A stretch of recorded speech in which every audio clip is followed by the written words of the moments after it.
The Cannabis Show is for information only. You should always consult with a qualified and licensed physician or other medical care provider. Welcome to the Cannabis Show. Today, Kate reads us the top headlines in cannabis. We explore the strain ICANN Ultra Forte 88, and we answer your questions. All that and more. Keep watching.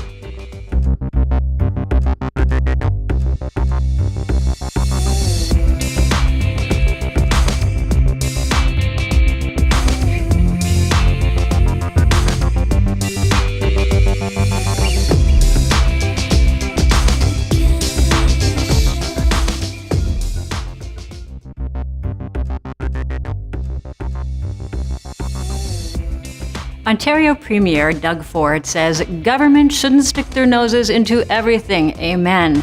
And it looks like as of this coming week, Ontario may well be replicating the proposed Alberta system, allowing private retailers to get into the cannabis industry alongside a government-run website. The previous Ontario Liberal government, under Kathleen Wynne, had planned to give the Liquor Control Board of Ontario a monopoly on the sale of recreational cannabis under the store name Ontario Cannabis Store, which reportedly would have been limited to about 40 stores opening in the first year. The Ontario Ministry of Finance will soon be commenting on the pivot, but said Ontario will be ready for October 17th. A reminder that federally speaking, the following applies, but provincially and municipally, laws may choose not to always echo the federal regulations. And as with all laws, it's your responsibility to know regulations in your area. If you are in a municipality where growing 4 cannabis plants is allowed, you'll still need to access your starting materials from a provincially regulated retailer, or where the option is not available, directly from a federally licensed producer. And you can share up to 30 grams of legal cannabis and legal cannabis products with other adults. So we've heard lots about crossing the border into the States and how those who use cannabis for medicinal purposes are no less likely to run into problems. One distinction making the news now is that Canadians who may be running into issues are those with investments in the U.S. cannabis industry. They are considered to be aiding and abetting the U.S. cannabis industry. One Canadian businessman who was barred from entering the state said, Homeland Security only seems to be interested in Canadians with some involvement in cannabis in the U.S. That's News Hits.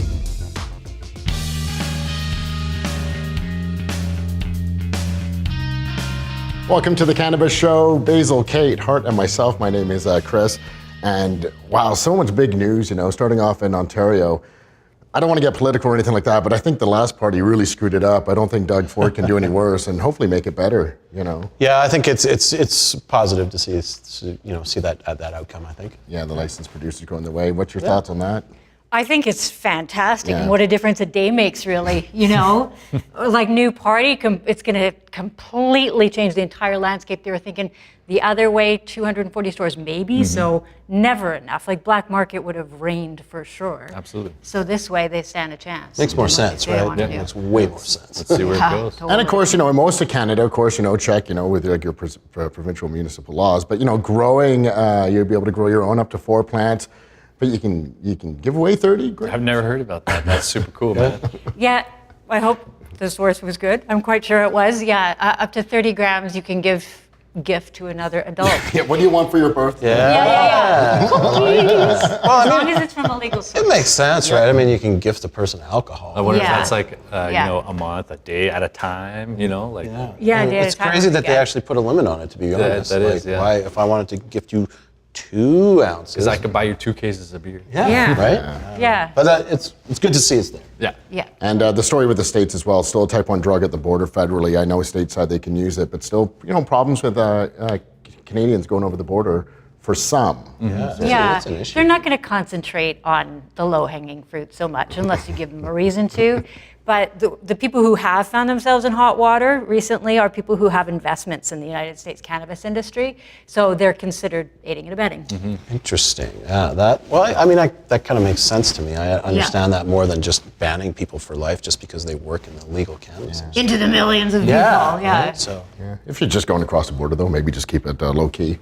Evan's going to join us here in just the next little bit for You Can Ask Us Anything. We got an ACMPR growing question. And also now we're going to check out a lovely strain I got to try earlier this week.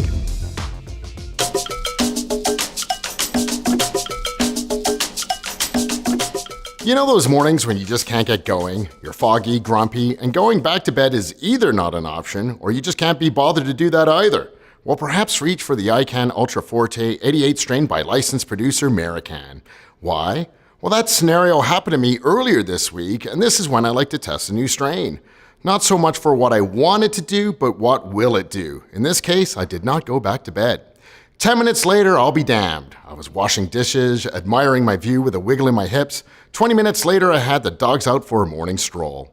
That foggy morning turned into clear sailing, and it set me up for the rest of my day. Marican's 88 sativa strain may come across with a familiar name, Ghost Train Haze. White crystals on the outside and strong scents of citrus and blossoms. This strain is heavy on the limonene, which is apparent when you hold your nose to the container. Many report that this strain provides a general uplifting feeling which may make it ideal for people who are dealing with depression, pain, stress, and fatigue. 88 by Marican.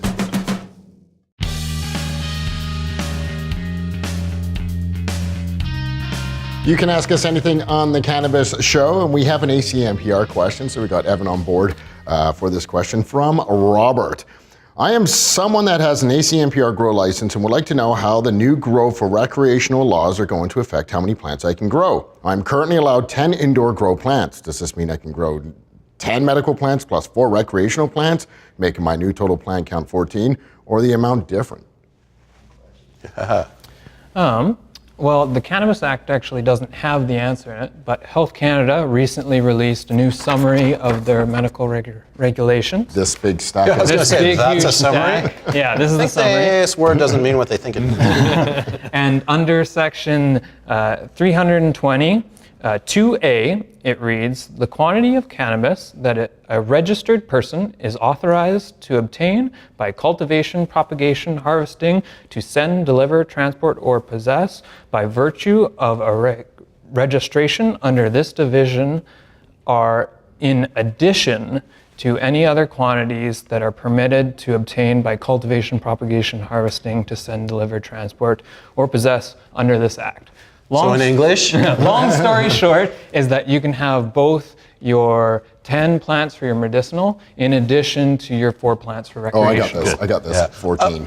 Yes, but I think I'll just throw in that as long as the province you're living in allows for those 4 recreational plants to be grown. So I think we're talking about Manitoba, Quebec, and Nunavut, correct? Those are the 3 provinces that have no rec grow. Right. I'd be interested to see too what they're going to say about the amount that you can hold at your place of residence, because with the medicinal regulations, we see that they've given us an amount, per plant you can have this many grams kind of thing. So with the rec, I'm curious if they'll up that, because I think some people can do a lot with 4 plants. Yeah, definitely. You can harvest a lot, or you could have a total crop failure. So it'd be very different. I'm sure that more information will be coming out about those storage limits. Yeah, for sure. Excellent, Evan. Just one more time. Where was it? Where did you find this information? What is it? So this should be all available on Health Canada's website. I initially had to request to have it sent to me because it had recently came out, but it should be publicly available now. Awesome. Thanks, guys. And if you got a question for The Cannabis Show, you can reach us. This is The Cannabis Show at gmail.com.